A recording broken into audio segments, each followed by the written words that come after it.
माननीय सदस्यगणों, आपकी चिंता सरकार के ध्यान में है और ये विदेश नीति का मामला होता है, दूसरे देश का विषय है, भारत सरकार के संज्ञान में। सदन में ये तरीका आपका उचित नहीं है। मैं आपको आग्रह करता हूं, प्रश्नकाल महत्वपूर्ण समय होता है, आपके सारे विषय गंभीर और संज्ञान में सरकार ने लिए हैं और क्योंकि विदेश नीति का मामला है, दूसरे देश का विषय है, उनकी अपनी पॉलिसी नीतियां होती है, भारत सरकार इस पर गंभीर है। मैं आपसे आग्रह करता हूं कि आप सदन को चलने दें, व्यवधान पैदा नहीं करने दें। हर रोज प्रश्नकाल में गतिरोध उत्पन्न कर आप भारत के मतदाताओं का अपमान कर रहे हैं, ये उचित नहीं है। मैं पुनः आग्रह करता हूं, आप सदन चलना चाहते हैं, प्रश्नकाल चलाना चाहते हैं, नहीं चलाना चाहते, 12 बजे बाद। Question number 41 Shri Kirti Azad. मंत्री जी, प्रश्न संख्या 41। माननीय मंत्री जी। Sir, the answer has been placed on the table of the house. ठीक है अध्यक्ष जी, आपके संरक्षण की आवश्यकता।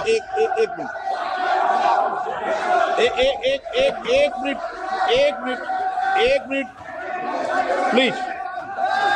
माननीय सदस्यगणों, आपकी चिंता सरकार के ध्यान में है और ये विदेश नीति का मामला होता है, दूसरे देश का विषय है, भारत सरकार के संज्ञान में। इसलिए मेरा आपसे निवेदन है कि प्रश्नकाल महत्वपूर्ण समय होता है और प्रश्नकाल के महत्वपूर्ण समय में मतदाताओं की चिंताएं, उनकी समस्याएं, उनकी कठिनाइयों को हम उठाने का प्रयास करते हैं और सरकार जवाब देती है। बहुत कठिनाई से क्वेश्चन लगते हैं, आप उनको बोलने दें कीर्ति आजाद जी को। आप सहयोगी दल को व्यवधान पैदा कर रहे हैं, उनको नियोजित तरीके से प्रश्न उठाने देना चाहते हैं। नियोजित तरीके से सदन को व्यवधान करना, सदन में गतिरोध पैदा करना, ये संसदीय परंपराओं के अनुरूप नहीं है। मेरा आपसे आग्रह है, आप अपने अपने विषय में उठे, 12 बजे आपका विषय आएगा, उस समय आप चर्चा करना। कृपया अध्यक्ष महोदय, मुझे आपके संरक्षण की आवश्यकता पड़ेगी।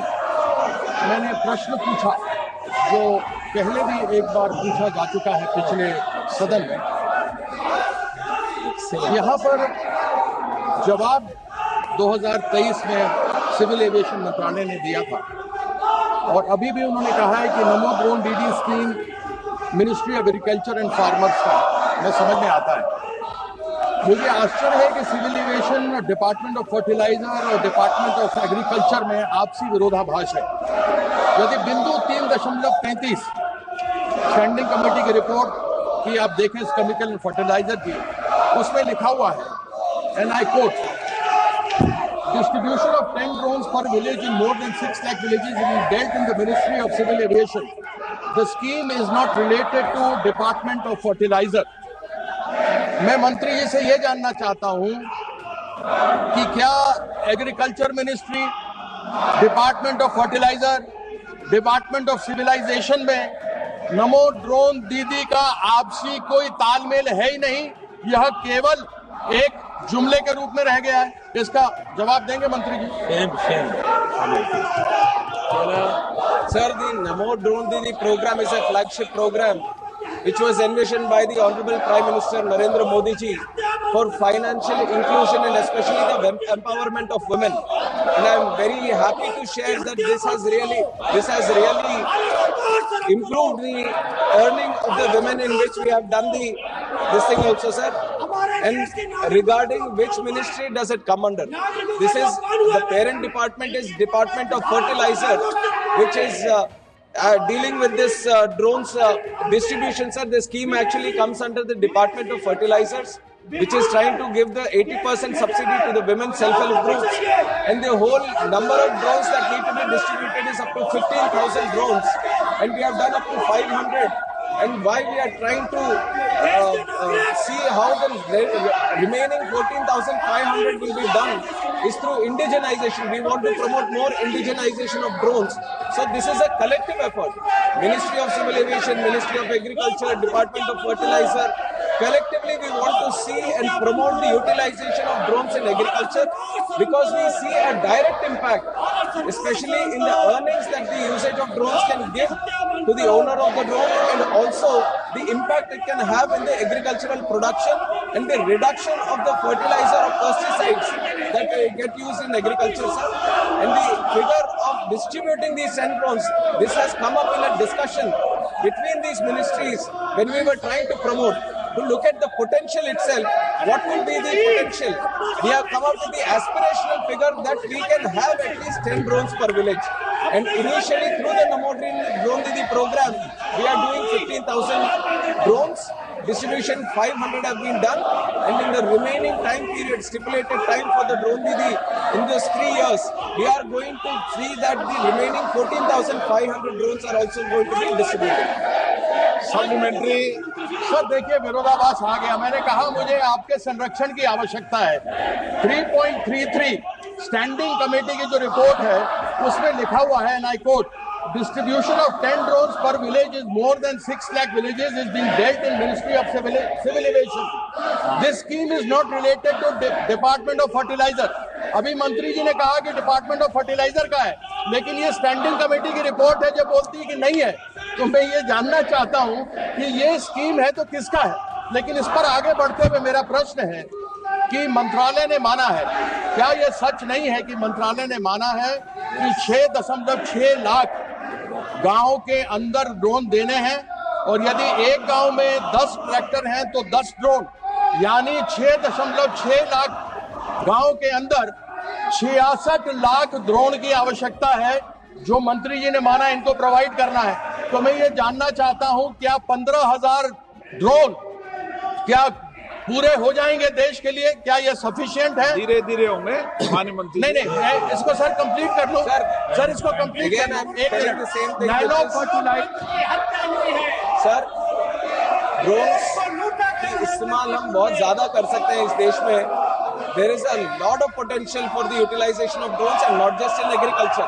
I have 50 use cases in 12 departments itself, and the use cases are limitless. The possibilities are endless. But when it comes to utilization of drones in agriculture, one is the Namo Drone Didi program through which we are dealing 15,000. And when it comes to these 10 drones per village and 6 lakh villages, this is an aspirational figure that we have. How do we see the future applications? We are ensuring we have something in mind so that we have a direction in which we can move forward, and there is no special scheme for the distribution of drones, but we have a figure in mind of what the potential can be, which we are trying to see that we can encourage the industry to ensure more use cases come under drone applications. Question number 42 Shri Dhairyasheel Sambhajirao Mane. Dhairyasheel Sambhajirao माने। माननीय मंत्री जी। सुधीर गुप्ता। माननीय अध्यक्ष जी। सुधीर गुप्ता जी। माननीय अध्यक्ष जी, मुझे प्रश्न क्रमांक 42 पर बोलने का अवसर दिया, बहुत बहुत धन्यवाद। मैं आपके माध्यम से माननीय मंत्री जी को धन्यवाद भी दूंगा कि जल गुणवत्ता और निगरानी के लिए और देश में एक मैकेनिज्म विकसित किया है, और इसके लिए जो गाइडलाइन जारी किया उसको संक्षिप्त पुस्तिका के रूप में प्रकाशित भी किया है। साथ ही इस बात के लिए भी धन्यवाद कि जेजेएम के माध्यम से आपने 2% फंड पानी की गुणवत्ता को मेंटेन करने के लिए प्रशिक्षण और प्रयोगशालाओं की स्थापना के लिए भी जारी किया है। मैं जानना चाहता हूं कि क्या ये प्रयोगशालाएं पूरे देश में जिला स्थानों पर या संसदीय माननीय सदस्य, सदन में ये तरीका आपका उचित नहीं है। मैं आपको आग्रह करता हूं, प्रश्नकाल महत्वपूर्ण समय होता है, आपके सारे विषय गंभीर और संज्ञान में सरकार ने लिए हैं और क्योंकि विदेश नीति का मामला है, दूसरे देश का विषय है, उनकी अपनी पॉलिसी नीतियां होती है। भारत सरकार इस पर गंभीर है। मैं आपसे आग्रह करता हूं कि आप सदन को चलने दें, व्यवधान पैदा नहीं करने दें। हर रोज प्रश्नकाल में गतिरोध उत्पन्न कर आप भारत के मतदाताओं का अपमान कर रहे हैं। ये उचित नहीं है।